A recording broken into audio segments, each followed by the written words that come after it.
Well,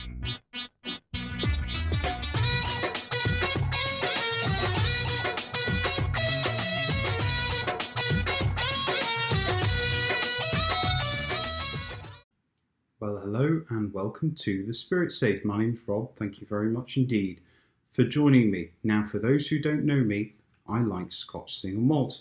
I'm a keen amateur whisky reviewer. I've had Scotch single malts from 60 or 70 different distilleries. Haven't reviewed all that many on the channel. Haven't quite reviewed 60 or 70 distilleries on the channel, but I also like Japanese whiskey. I like Kentucky straight bourbons. I like Irish pot still whiskey. But one whiskey I haven't reviewed on the channel yet is an Indian whiskey. So I've been wanting to do this for a long time. I picked up the Amrut Fusion, the single malt whiskey from the Amrut distillery in India.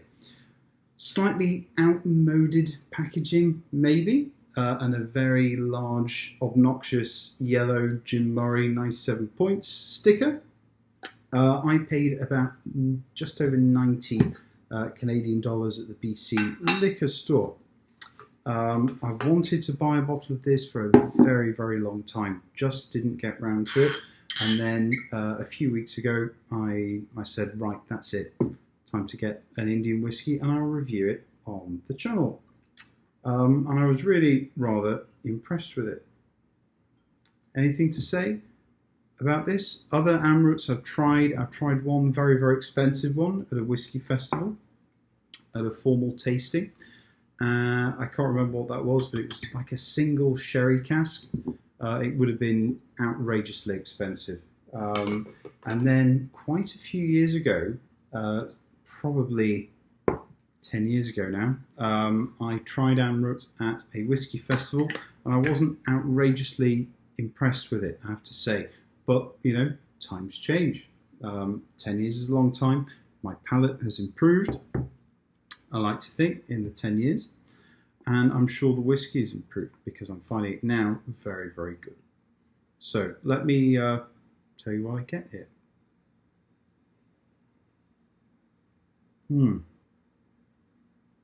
A very, very dense, spicy oak.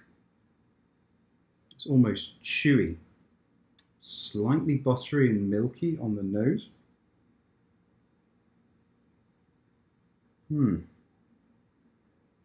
Sweet, spicy, and woody.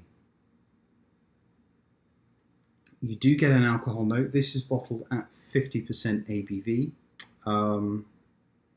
You do get an alcohol note. It's big, but it's not spiky. It's not a nip of alcohol.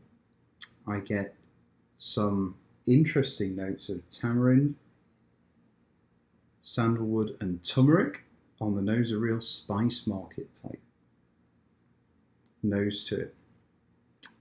There's a brown sugar or a muscovado sugar.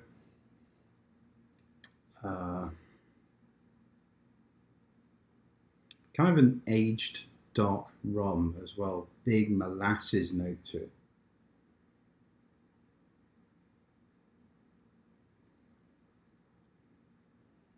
A lot of bourbon cask influence. This is entirely bourbon cask matured. So you get a lot of the eucalyptusy mint notes. But really, a lot of the nose includes a big syrupy sweetness that you don't imagine you would find without a sherry cask involved. It's a bit like the Deanston 12 in that respect. You know, you give the Deanston 12 a whiff and you go, well, there's sherry cask there because it's so sweet and syrupy. No, it's not. It's all bourbon. Good maturation in good, fresh bourbon casks. Chocolatey notes coming to the fore. A cocoa powder, unsweetened cacao nibs. Also a black cherry, real fruit cocktail note to it. I did write in my notes window putty. Not sure I get the window putty this time, but I have detected it before. Quite a sharp ginger note to it. This also contains some peated barley, and the peat is detectable on the nose. It's kind of an earthy peat note, quite a bit of salted caramel also on the nose.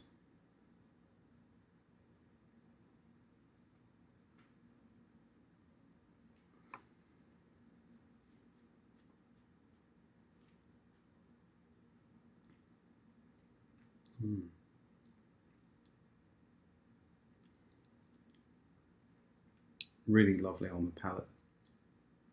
Brown sugar, cane sugar note, loads and loads of ginger, German Lebkuchen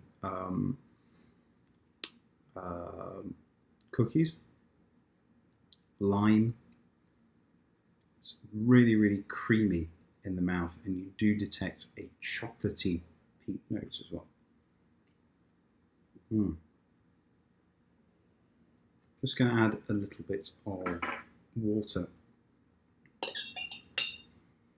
This will take actually quite a lot of water. You need a lot to drown it, but I just give it a little touch because I enjoy this in its, near to its 50%.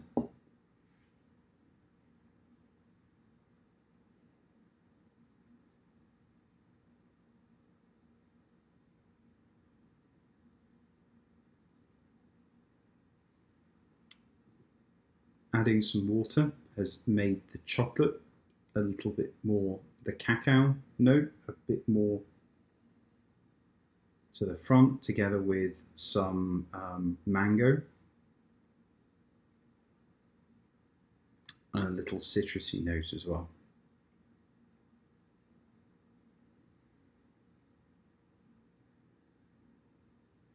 I do get a furniture polish or beeswax note on the nose as well, and the smokiness that the peat has sort of transmuted into a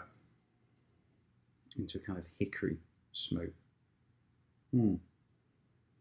Complex, a lot going on.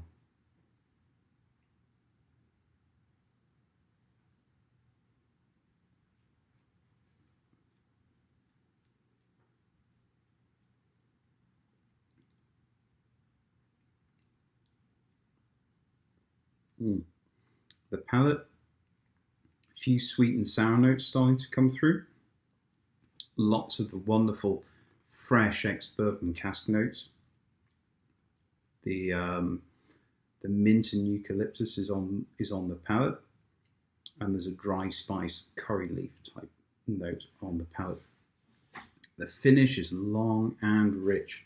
Loads and loads of cocoa, cappuccino notes. You taste the peat, much more detectable on the finish, and it's a bit like the Bowmore 15, that chocolatey peatiness that makes me keep wanting to come back to the Bowmore 15 darkest more than anything else in the Bowmore range. White chocolate and salted caramel, that chocolatey peat, and a Dutch salted licorice as well. This is an absolute must try. I'm really, really impressed with it. If this is representative of the standard of Indian single malts nowadays, then I've been missing a trick for quite a long time. Definitely want to try other things from Amrut. I would buy this again. I think it's really very, very well put together. I'm conscious that I like this a lot more than other reviewers. Some have been maybe, I would say, lackluster. They said it's good, but it's not great. I think that this is a fantastic whiskey, and I commend it to all of you. Okay, thank you very much indeed for joining me. Hope you've enjoyed the review. Like, comment, and subscribe, and I hope to see you again shortly. Cheers. Bye-bye.